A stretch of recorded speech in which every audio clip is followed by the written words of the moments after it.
வணக்கம் மாணவர்களே. தமிழ் தேர்வுனாலே சில சமயம் கொஞ்சம் கஷ்டமா இருக்கும் இல்லையா? குறிப்பா சில கேள்விகளை பார்க்கும்போது.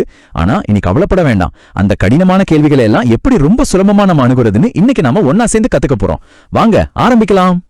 பாருங்க, ஒரு கேள்வி சில சமயம் இந்த மாதிரி ஒரு சிக்கலான நூல்கண்டு மாதிரி தான் தெரியும். எங்க ஆரம்பிக்கிறது எப்படி முடிக்கிறதுனே புரியாது. ஆனா ஒன்னும் பிரச்சனை இல்ல. வாங்க நம்ம ஒன்னா சேர்ந்து அந்த சிக்கலை ஒவ்வொரு முடிச்சு அவிழ்த்து தெளிவான பதில கண்டுபிடிக்கலாம். தயாரா? சரி, ஒவ்வொன்னா பார்க்கலாம். முதல்ல நாம பார்க்க போறது இலக்கண பகுதி. இதுல நிறைய பேருக்கு கொஞ்சம் தடுமாற்றம் வர ஒரு தலைப்பு, புணர்ச்சி விதிகள். ஆனா நாம இதை ரொம்ப எளிமையா புரிஞ்சுக்க போறோம். சரி, முதல் கேள்விக்கே வருவோம். இங்க பாருங்க, செந்தாமரை இந்த சொல்லோட சரியான புணர்ச்சி விதிகள் என்னன்னு கேக்குறாங்க. முதல் படியா இந்த சொல்லை எப்படி பிரிக்கலான்னு யோசிங்க. பிரிச்சதுக்கு அப்புறம் என்னென்ன விதிகள் இதுல பயன்படும் ஒரு நிமிஷம் யோசிச்சு பாருங்க. நேரடியா பதிலுக்கு போறதுக்கு முன்னாடி ஒரு முக்கியமான ஸ்டெப் இருக்கு. இந்த சொல் எந்த இலக்கண குறிப்புக்கு கீழே வருதுன்னு யோசிச்சு பாருங்க பாப்போம். அந்த ஒரு விஷயம் தெரிஞ்சிட்டாலே பதில் பாதி கிடைச்ச மாதிரி தான், ரொம்ப சுலபமாயிடும். சரி, நானே சொல்றேன். இதுக்கு நம்ம யூஸ் பண்ண போற கான்செப்ட் பேரு பண்பு தொகை புணர்ச்சி.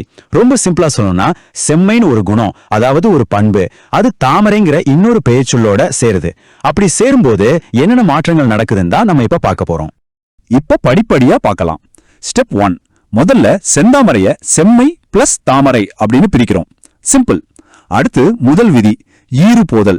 ஈறுனா கடைசி, போதல்னா போயிடுறது. அப்போ செம்மையில இருக்கிற மை போயிடும், நமக்கு என்ன கிடைக்கும்? செம் பிளஸ் தாமரை. சரிதானே? இப்போ கடைசி ஸ்டெப், ரெண்டாவது விதி, இனமிகள். தாமரையில முதல் எழுத்து தா, அதுக்கு இனமான மெய் எழுத்து நு. அந்த நு இப்போ நடுவுல வந்து சேரும். அப்போ செந்தாமரைன்னு கிடைச்சிரும். இப்போ புரியுதா அந்த ஸ்டெப்ஸ்? இப்போ இந்த ஆப்ஷன்ஸை பாருங்க. நாம பார்த்த படிகளோட எது சரியா பொருந்தது? ஆமா, கடைசி ஆப்ஷன் டி பாருங்க, ஈறு போதல் பிளஸ் இனமிகள். நாம பார்த்த ரெண்டு விதிகளும் இங்க இருக்கு.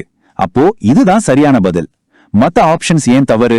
ஏன்னா இங்க ஆதி நீடல், தன்னுற்றி இரட்டல் மாதிரியான மாற்றங்கள் எதுவுமே நடக்கல. அதனால மத்ததெல்லாம் தப்பு. தேர்வுல நேரத்தை மிச்சப்படுத்த ஒரு சூப்பர் டிப் சொல்றேன். எந்த ஒரு சொல்ல பிரிக்கும் போதும் கடைசியில மை விகுதி வந்துச்சுன்னா யோசிக்கவே வேண்டாம், அது பண்பு தொகை தான். அப்போ ஈர்ப்போதல் விதி கண்டிப்பா வந்தே தீரும். இதை மட்டும் ஞாபகம் வச்சுக்கோங்க, ரொம்ப உதவும். ஓகேவா? சரி, இலக்கணம் பார்த்தாச்சு. இப்ப இலக்கணம் பக்கம் போலாமா? அடுத்ததான் நாம இலக்கிய பகுதிக்கு வந்திருக்கோம். இது இலக்கணம் மாதிரி விதிகளை வச்சு பதில் சொல்றது இல்ல. நாம படிச்ச நூல்களை பத்தி எவ்வளவு ஆழமா புரிஞ்சிருக்கோன்னு சோதிக்கிற மாதிரி கேள்விகள் வரும். பார்க்கலாம் வாங்க. இந்த கேள்விய பாருங்க. எந்த ஒரு கேள்வியா இருந்தாலும் அதுல இருக்கிற முக்கிய வார்த்தைகள், அதாவது கீவேர்ட்ஸை நாம முதல்ல கண்டுபிடிக்கணும். இங்க முக்கிய வார்த்தை என்ன? ஆமா, அமைச்சருக்குரிய கடமைகள். ஒரு அமைச்சரோட கடமைகளா சில விஷயங்களை சொல்லி இது எந்த சங்க நூல்ல வருதுன்னு கேக்குறாங்க. கேள்வியில கேட்டாங்களே அந்த அமைச்சரின் கடமைகள், அது இதோ இந்த வரிகள்ல தான் இருக்கு. நன்றும் தீதும் ஆய்தலும் அன்போடு அறனும் காத்தலும் அமைச்சர் தொழில். இப்ப நம்ம வேலை என்னன்னா, இந்த நேரடி வரிகள் எந்த நூல்ல இருந்து எடுக்கப்பட்டதுன்னு கண்டுபிடிக்கணும். இது தேர்வுல அடிக்கடி கேட்கப்படுற ஒரு கேள்வி முறை. சரி, ஆப்ஷன்ஸ்ல இருந்து போலாம். முதல்ல மதுரை காஞ்சி, அது உலக நிலையாமைய பத்தி பேசுற நூல். அப்போ இது பதில் இல்ல, அடிச்சிடலாம். அடுத்தது கலித்தொகை, இது முழுக்க முழுக்க அகப்பொருள், அதாவது காதல் சம்பந்தப்பட்ட நூல். அப்போ இதுவும் கிடையாது. சிறுபானாற்றுப்படை, இது வள்ளல்களோட கொடைத்திறனை பத்தி பேசும். இதுவும் இல்ல. அப்போ மிச்சம் இருக்கிறது புறநானூறு. புறநானூர்ல தான் அறம், வீரம், கொடை, அரசியல்னு புறப்பொருள் சார்ந்த எல்லா கருத்துக்களையும் பேசுவாங்க. அமைச்சர் கடமைகளும் அதுலதான் வரும்.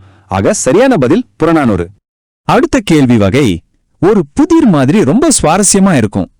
ஒரு பிரபலமான வரிய கொடுத்துட்டு அதை யார் யாரிடம் சொன்னாங்கன்னு கேக்குறாங்க. இந்த கேள்வியை பாருங்க. அடிகள் நீரே அருளுக. தமிழ் இலக்கியத்துல இது ஒரு மிக முக்கியமான ஒரு திருப்பு முனையை ஏற்படுத்தின வரி. இது யாரிடம் சொன்னதுன்னு யாருக்காவது தெரியுமா? கொஞ்சம் யோசிச்சு பாருங்க. சரி, உங்களுக்கு ஒரு சின்ன க்ளூ தரேன்.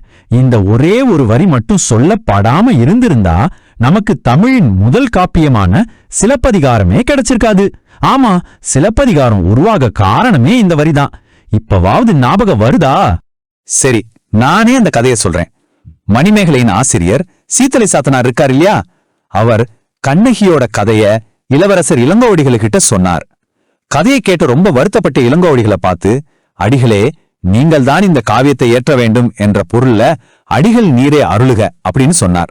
அப்போ சொன்னது சீத்தலை சாத்தனார், கேட்டது இளங்கோவடிகள். புரியுதா? நாம இதுவரைக்கும் இலக்கணம், இலக்கியம்னு சில கேள்விகளை பார்த்தோம். ஒண்ணு கவனிச்சிங்களா? நாம வெறும் பதில்களை மட்டும் பார்க்கல, அந்த பதிலுக்கு நாம எப்படி படிப்படியா வந்தோம், என்ன முறைகளை பயன்படுத்தணுங்கிறது தான் ரொம்ப முக்கியம். அதுதான் வெற்றிக்கு வழி. அப்போ இதுதான் உங்களுக்கான வெற்றி வழிமுறைகள். எந்த கேள்வியா இருந்தாலும் முதல்ல அதை சின்ன சின்னதா பிரிச்சு பாருங்க.